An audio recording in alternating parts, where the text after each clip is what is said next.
What's going on, everyone? This is Alpha here, and I'll be going over a overview on how to set up Amazon web servers through Apple. So basically, through if you have a MacBook Pro um, desktop, that's Apple. Basically, anything that runs OS. But the first thing here is you're gonna go to aws.amazon.com. Click on create an AWS account, and you'll create your account here. But because I already have one, I'm going to be skipping this. This does take some time to verify after you create your account, so I do recommend not saving this till last minute. So when you click on sign into an existing AWS account, just put in your information there. So there is a lot of different options. But what you want to do is you're going to launch a virtual machine, which is basically a server. And a big important thing is, depending on the region, if you are in Europe or whatever, I'm located in the United States, so I'll be using North Virginia as my location. This is also important to take in mind where your proxies are located, because I'm also using North Virginia proxies. This will optimize speeds. So if you have California proxies, you want to use the North California server. This is the type of server you want to launch. There's a lot of different options. I typically go with the Microsoft Windows Server 2019 base.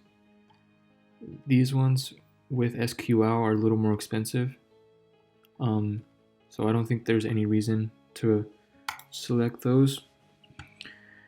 And this here is up to personal preference. So typically, if you are running a bot, you want to have compute optimized. These are all different prices, so I'll link the description of prices and how much each server costs in the description. But for the sake of this example, I'm going to use a C4x4 extra large, and you just click that there, and this here is the virtual CPU. This is the memory, so 16 vCPU and 30 gigabytes of memory. Configure instance. This is super important and something you don't want to forget. Shared, you want to change this to dedicated. So you're running a dedicated instance and it's just you yourself on that server. Add storage. I've never messed with this. Add tags, leave as is. Configure security group, leave as is. So when you go to review, your instance's configuration is not eligible for the free usage tier. You can just exit that. So you can see here the instance type I chose, the type of server, and you just want to again make sure that you're in the location where you are located, or your proxies. Then once you click launch, it's going to say choose an existing key pair, create a new key pair, proceed without a key pair. So this basically is your password that you will use to log on to this server, and you absolutely should highly recommend. It's just a safeguard, so that way no one else accesses your server if they don't have the password. So here I'm going to create a new key pair, and I'm going to name this example. And then you will download this key paired. I guess it already exists, so I'm going to do example 2. So now that I have this downloaded, I'm going to click launch instances, and you can just disregard all this information. You'll click here, and you'll basically go to your launch log. So you'll say instance state pending, the type of server you launched, and status checks. You will want status checks to say 2 for 2, and it'll take a minute after you launch your first server. So typically it'll say initializing, but if you click here, it'll tell you your public IPv4 address. And this IP address does change every single time you stop and start your server. So keep that in mind. So in order to access this server through the Mac, you're going to want to go to your App Store and you're going to look up Microsoft Remote Desktop. This one here is free and I already have it downloaded, so you just click open or download if you haven't already. Exit that. So what I'm going to do is I'm going to go to the instance, copy this IP address because that is how you access the servers. You're going to click add PC, the host name or IP address, so you'll paste that exact IP address.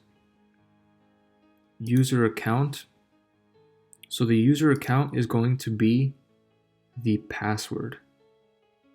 So in order to get that, that's when you're able to connect to this.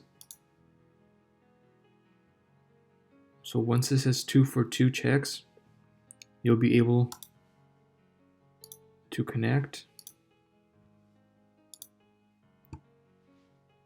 and click get password here, browse, downloads, example 2, choose, decrypt password. Then that is your password here for that server. Go to password, paste that. Your username is this, it's always going to be administrator. And I'm going to name this the name of the file, example 2 add. Friendly name. A cool thing for organization is I like to copy the instance ID, put it as my friendly name, add.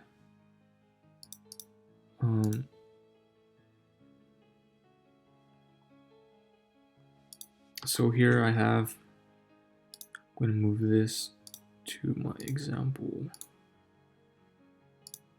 Here we have the server now. So not until this says 2 for 2 checks, which it does now, we're good to go.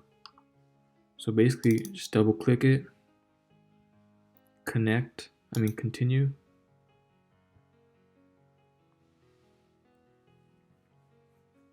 And you are now on your Windows server. This is super nice when you have bots that you cannot run on Mac, or just want really fast speeds. This is typically way faster than localhost.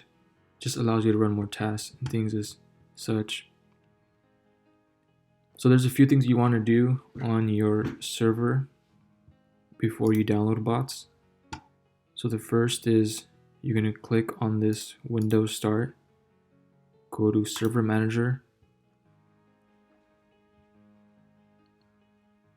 and then click on Local Server. And this one here says IE Enhanced Security Configuration. You're going to want to turn both of these off. Click OK. And just give it a second and it will update. It's just that the server is taking some time to set everything up.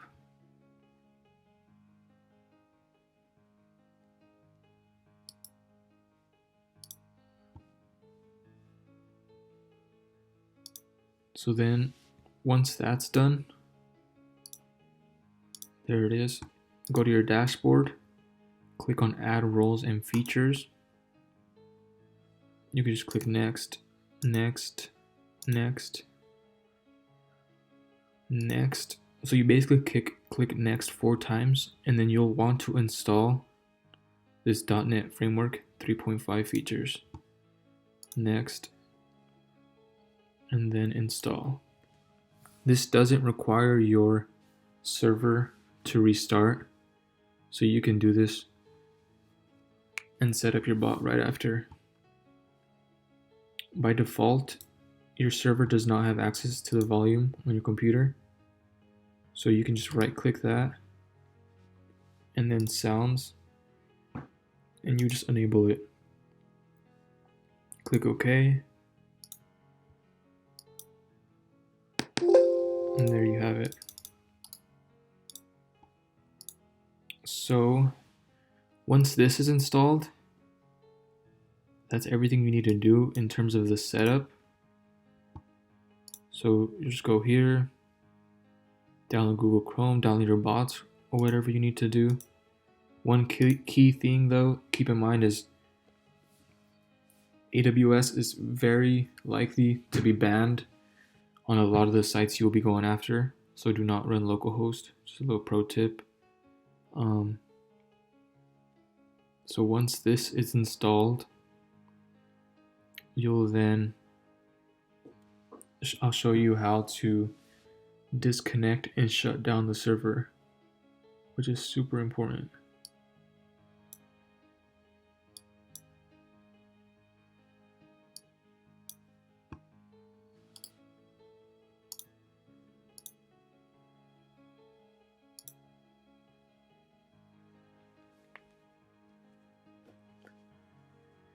And you can actually launch several of these at the same time. So if you do plan to run multiple bots of the same type, you can launch 3, 4, 5, however many you'd like. And they do bill you monthly, so I won't get billed until November for using this. And they charge for an hourly rate. So off the top of my head, I don't remember, but I believe this is like $1.30. There are some that can be cheaper than that. Typically, this is the price point you're looking at, unless you want to beef it up. There, of course, are options for $7, $9, and some as high as like $30. I'm not sure why this is taking so long.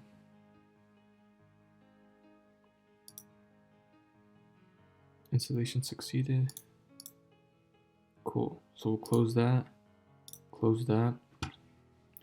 And once you're done using the server, you'll want to click disconnect. And then you'll go back to your Amazon console, your dashboard. And you're going to want to click on the server that you just launched, actions. Wait, actually, you're going to want to right click it, instance state, and then click stop instance. Stop. So one thing you do want to verify though is that instance state says stopped.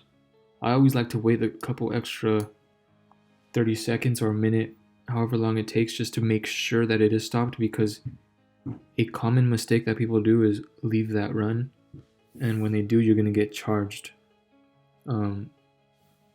So that's it for the setup on how to launch a server on an OS operating system. If you have any questions, just let me know in the comments and I'll answer them. Thanks for watching.